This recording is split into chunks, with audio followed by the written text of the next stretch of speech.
Sumadsad sa negative 13 ang trust rating ni Ferdinand Marcos Jr. Ayon iyan sa pinakahuling survey. Pero ayon kay Councilor Rani Ludovica, manhid na umano ang kasalukuyang administrasyon sa mga nangyayari ngayon sa bansa. Alamin kung bakit niya ito nasabi sa report ni Almar Forzuelo. Kaso, warrant of arrest at kung ano-ano pang pananakot ang umano'y natatanggap ngayon ng mga kritiko ng Administrasyong Marcos Jr. Malaking halimbawa nito si dating Pangulong Rodrigo Duterte na iligal na hinuli at ipinakulong sa The Hague, religious persecution sa Kingdom of Jesus Christ at kay Pastor Apollo C. Quiboloy at pending cases sa mga personalidad na kritikal sa gobyerno. Ito naman ang assessment ni Quezon City 2nd District Councilor Rani Ludovica sa nangyayari sa mga kritiko.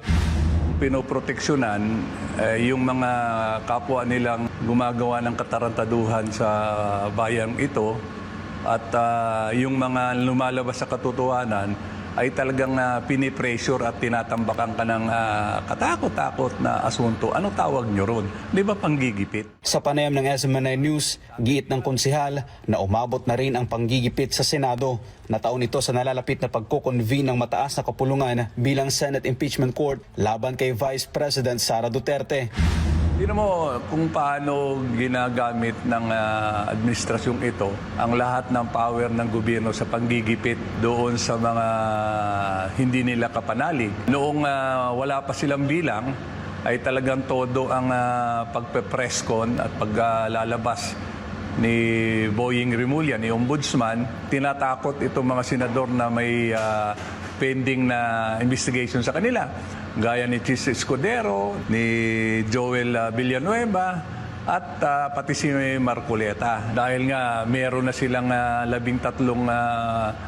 senador na bilang at definitely maaagaw na nila yung majority sa Senado. Nakuha na ng Gatchalian Bloc ang liderato sa Senado mula sa Cayetano Wing. Sa ilalim ng liderato ni former Senate President Alan Cayetano ay lumitaw sa Senado ang Brave 18, mga dating sundalo na nagsilbing security aid ni resigned Congressman Zaldico. Ang mga ito ang nagsilbing delivery team ng male-maletang kickbacks sa flood control projects. Ayon sa Brave 18, may mga senador ang nakatanggap ng maleta.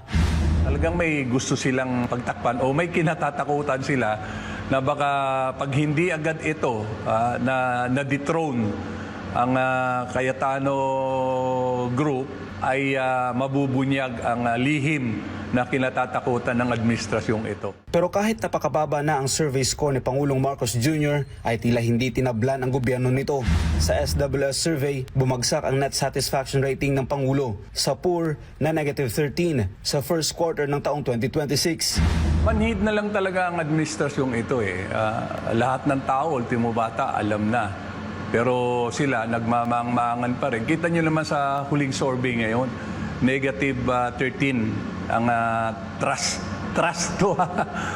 rating ni Marcos. Para sa Diyos sa Pilipinas, kung mahal Almar Forzuelo, SMNI News.